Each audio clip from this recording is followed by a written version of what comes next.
こんにちは、あつです。早速なんですけれども、まだまだ英語を勉強中の私なんですが、実は最近オンライン英会話でよくやっている英語学習があります。それはですね、先生にランダムにトピックを与えてもらって、それについて話し続けるというものです。で、いつもオンライン英会話をしていると、自己紹介で終わってしまったりとか、同じようなことばかり話してしまって、マンネリ化してしまったりすると思います。で、そんな人に試してほしいのが、このランダムなトピックについていろいろとにかく話すっていう学習法です。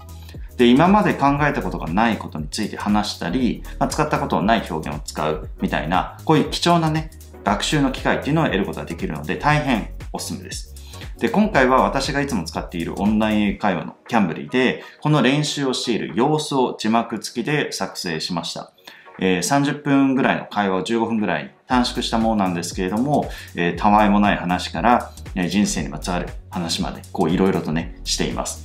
で、私の英語は完璧でもないですし、間違っている部分とかも、きっとあると思うんですけれども、少しでも参考になれば嬉しいです。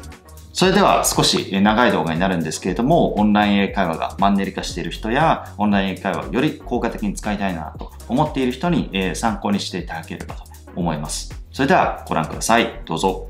Hi, Atsu. Hi. So I want to do the same thing again as Great. yesterday. So if you could just give me a random topic, I can expand on that topic, Yeah, putting together my thoughts and expressing what I think about it. sure. Well, I actually have two options for you today, so I want to Oh, see if wow. you. I want to Yeah, see. prepared. Yeah, yeah.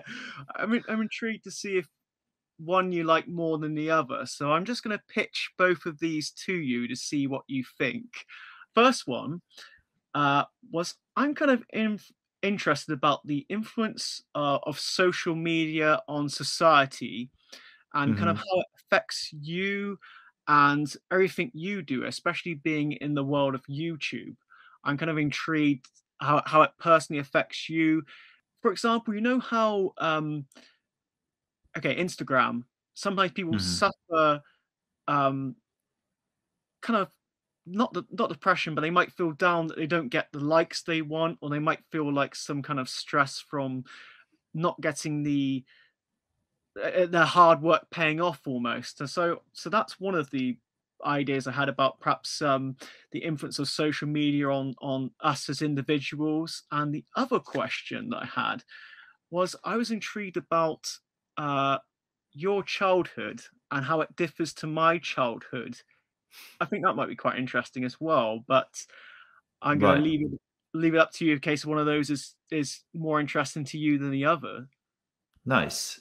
So I think I can jump into the first topic first, and Yeah, if time permits, then we can move on to the next topic, or brilliant, we could potentially save the second topic for the next lesson, if brilliant. that works. That's great. Yeah, Mhm. yeah, perfect. Whatever you would like to do, I'm happy to do that. So the first question was about social media, right? Yes, yeah. And basically the influence of social media on people. Yes, yeah, and how it influences their daily lives. I'm kind of intrigued how it Right. affects each and every one of us. I think Mm. it's like a very interesting subject, really, that we now have this connectivity between us all. Yeah, I think social media is definitely one of the topics that can be cut and sliced in so many different ways. Yeah, And I think there are positives and negatives around social media, of course. And this can be said to pretty much anything, I guess. But I think social media is a really interesting and positive platform yeah, in that you can easily connect yourself with people around the world without having the opportunity to get some face time with them. So yeah. um, you can find celebrities talking about some interesting topics or subjects, and you Yes, could learn from those comments as to how people, for example, who are like top dogs of the world, or the yeah, powers that be, are thinking about the subject matter sure. that you are interested in, which is, Mm, I think, is a very precious opportunity for you to learn. because Yeah, it's got to be really good food for thought, right? I think absolutely. Yeah. I can't really specifically mention the topic that really intrigued me on Twitter or any other social media platforms, but definitely there are like lots of different types of food for thought Yeah. that you can find there. Conversations, there's a Yeah. spark that creates an idea or a concept or a debate sometimes between people. So I think it kind of like activates something that hasn't really bloomed within yourself as to maybe your interests or curiosity or whatever it may be. So I think that's one of the positive sides of social media.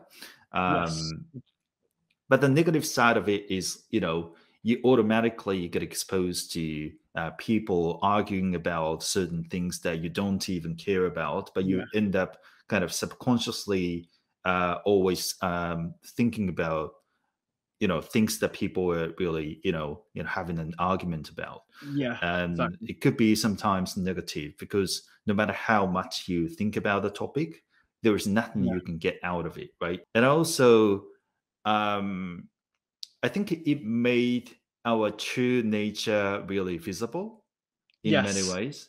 I agree.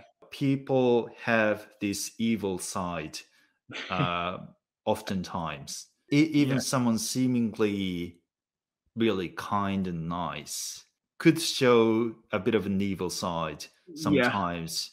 It's like just a bit of a slippage. The mask slips, as they say.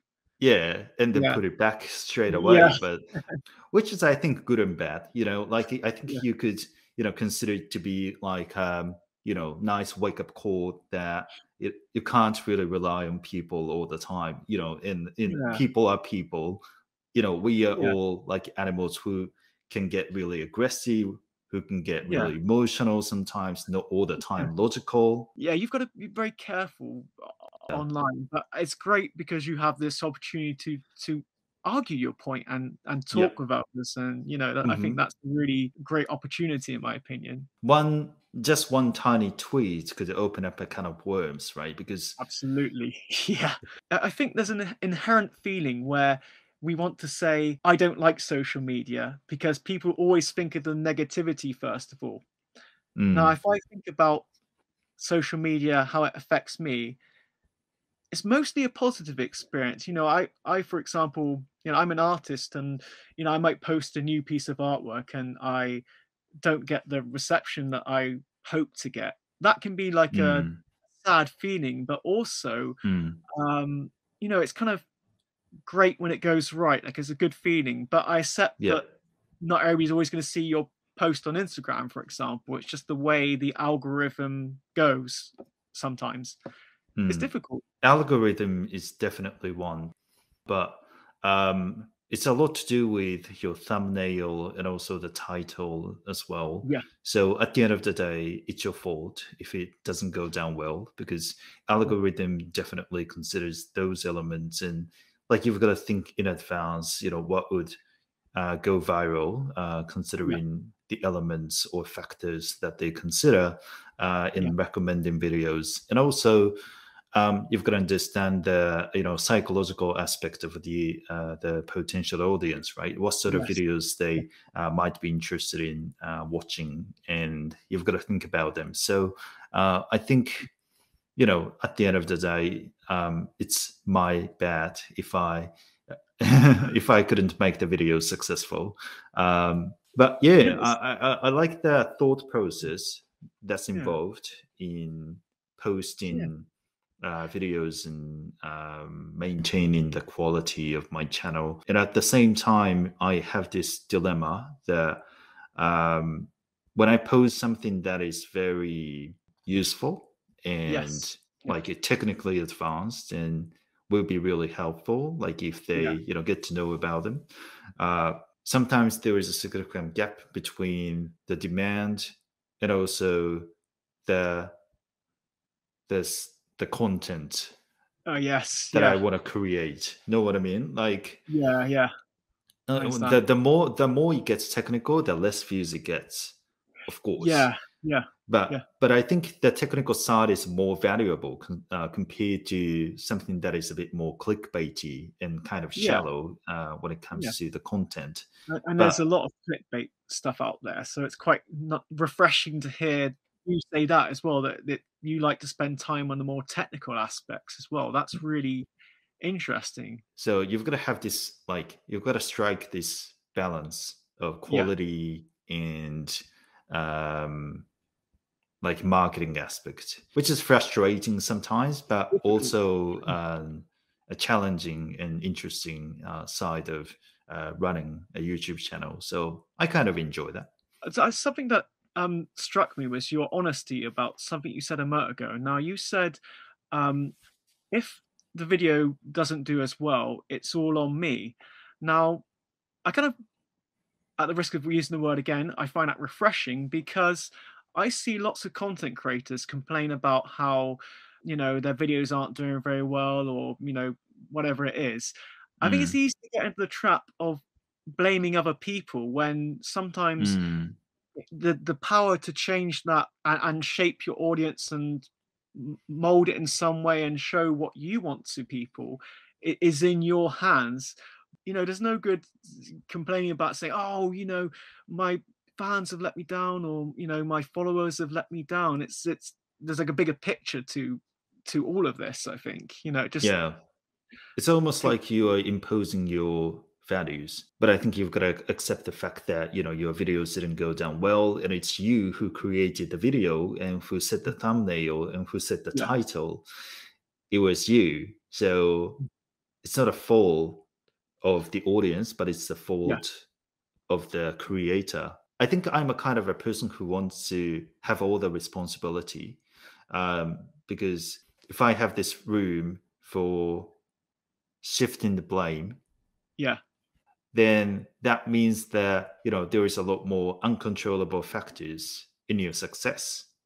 Yes. Which I think I would be really disappointed with. But but if I know that quite a lot of things in my life are controllable, then I would feel about it really positive, because that means you can steer the wheel of your life by yourself, basically, because a lot of them are controllable, and it's all up to your decisions and up to your efforts and abilities. So that actually gives me the motivation to grow myself so that I can, get everything up to scratch and make everything around me successful.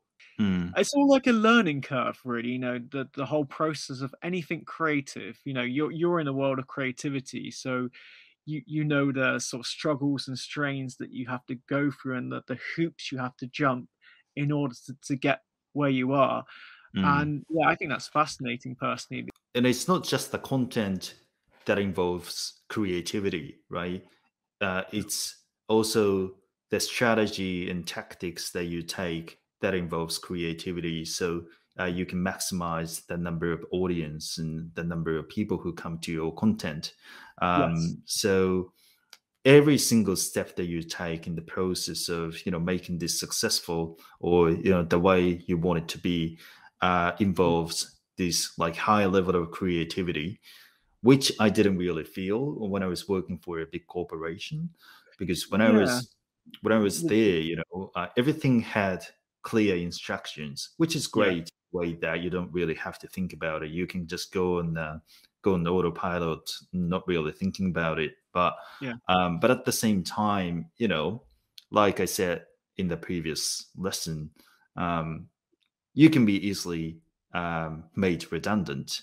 I think that's actually quite dangerous to become a cog in a machine, because I think you lose your self-worth somewhat, because each individual has these great elements to them, which sometimes just need some way of getting that outside of the person to make them show their true creativity. Kind of goes back to what we were saying the other day.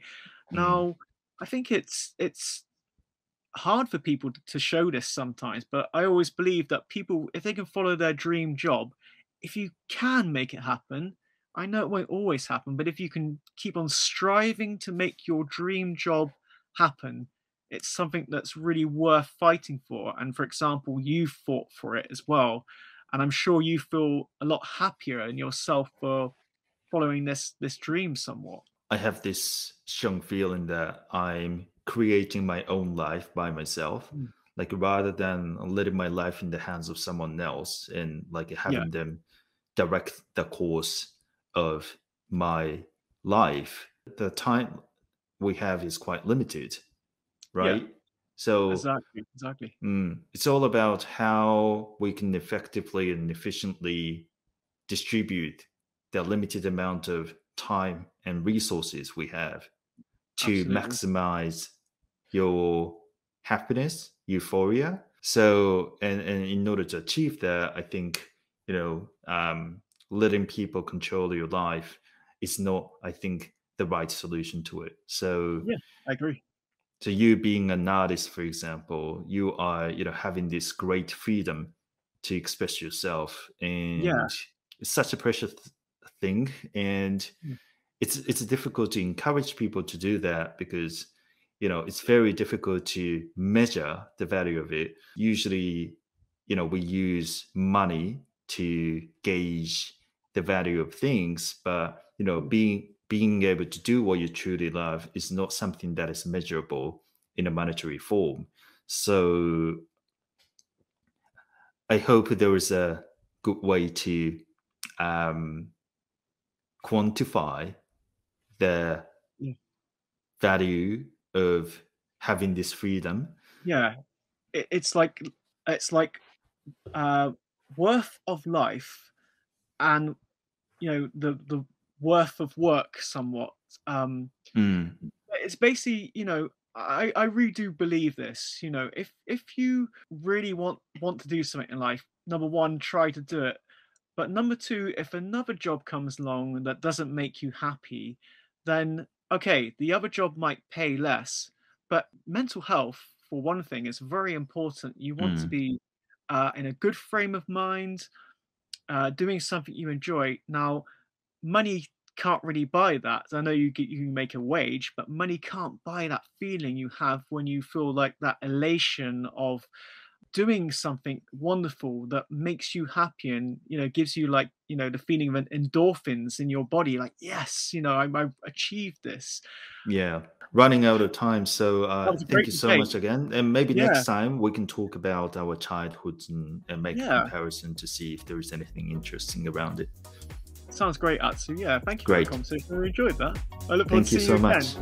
Bye. Have a great night. Come on.